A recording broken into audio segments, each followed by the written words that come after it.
When most people think about Discover cards, they're going to think about this card right here, the Discover It card that's going to give you 5% back on rotating categories. But we're not talking about this card today. We're talking about the Discover Miles card. This is packaged as Discover's travel card that'll give you 3% back on every single one of your purchases. So in this video, I'm going to be telling you everything that you need to know about this card and helping you decide if it's a good fit for you or not. And if you decide that this isn't a good fit for you, I'm going to give you the 3 best alternatives. But before we get started, make sure you assault that like button.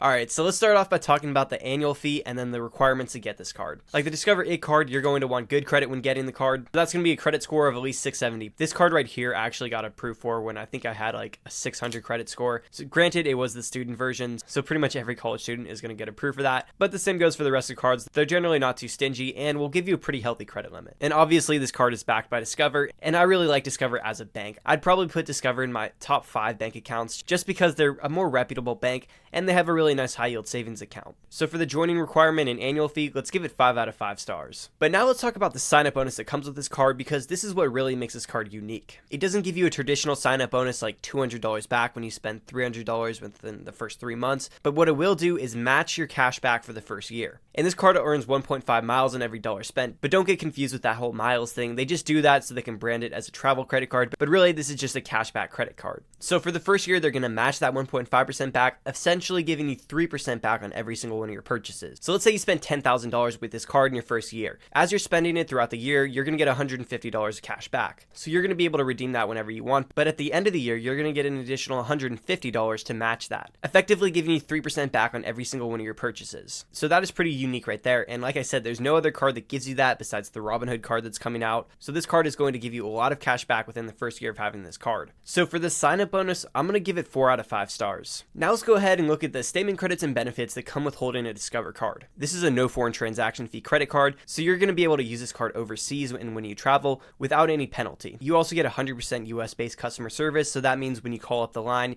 you're not going to get some foreign person that has a really strong accent and is really hard to understand. And if you accidentally pay late, you're not going to get penalized for your first late payment. Also, paying late won't raise your APR, but if you're watching this channel, you should never be paying a credit card late. That's just going to destroy your credit score. You also do get free FICO scoring, but I don't really trust Discover's FICO scoring because when I check on my Discover app, it says I have like a 760 credit score, but then when I check Credit Karma and Experian, I only have like a 700 credit score. So I think it's a little bit inflated. But one really good benefit that does come with this card is 0 APR on balance transfers and purchases for the first 15 months. There's a 3% balance transfer fee if you do it within the first couple months of opening this card, but then if you wait till after that, it's going to be a 5% fee. So this is a pretty decent card for a balance transfer because you're going to have 15 months to pay it off. A lot of other cards just give you 12 months.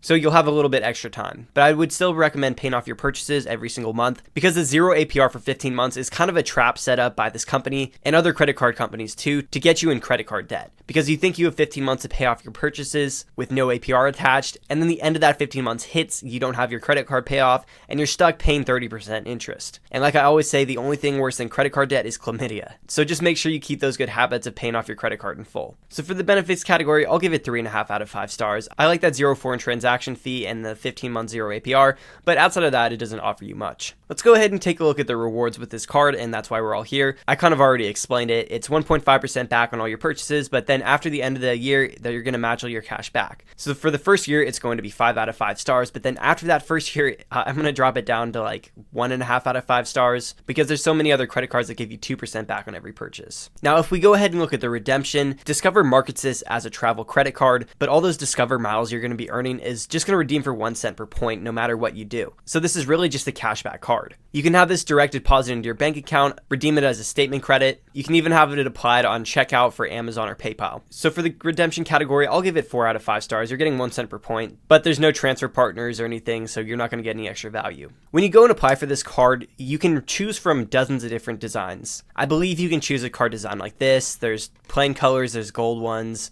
there's ones with frogs on it, so you can really choose anything. So for the design of the card, I'm going to give it 5 out of 5 stars. Before I give you my final verdict on this card and why I think that other cards might be a better option, let me give you some of the pros and the cons. For pros, there's no annual fee. All your cashback is going to be matched. There's no foreign transaction fees, but then for the cons, that 1.5% after the first year is just kind of low. And some people say because it's from Discover that it's a con, and maybe that would have been a con like 20 years ago. But I mean, come on, it's 2024. I don't think I've ever been to a single place that doesn't take my Discover card. I think the only place was USAA. I tried to put my car insurance on it, but they said they didn't accept Discover. But other than that, I've never had a problem with this card. So do I think this credit card is worth it? And no, not really. And instead of explaining you why with words, I'm going to finally put my finance degree to use and do some math for you to break it down. So there is a ton of other cards that'll give you 2% back on every single one of your purchases, as well as a $200 sign-up bonus. If you spent $10,000 on both of these cards within the first year, with the 2% back plus the $200 sign-up bonus, you'd have $400. But if you spent $10,000 on this Discover It card with 3% back, you'd only have $300. And then after the first year, that 2% card would still be earning 0.5% more than the Discover card. To have the same amount of rewards within the first year, you'd have to spend $20,000 on this card. So this card only really makes sense for one person. And that's someone that knows that they're going to have some really big expenses within the first year and they can pay it off. So let's say you're going to pilot school, for example, or you think you're going to buy a boat and you know you're going to spend like $50,000. Then it might make sense to get this card for the first year, get 3% back on this purchase, and then you can keep it or maybe cancel it after that first year. But other than that, I just don't really see any value from this card. You're definitely going to get a lot more value going with a flat 2% back card, and if you want a flat 3% back, Robinhood's Gold card is going to give you that indefinitely. Also, there's affiliate links out there for the Chase Freedom Unlimited that'll give you 3% back on the first year of having this card, which is the same thing as this Discover card, but the Freedom Unlimited is going to be a card that you can build a setup around and have in your wallet long term. I made a full breakdown on that as well, so go check that out after this video. And if you made it this far, you might as well subscribe.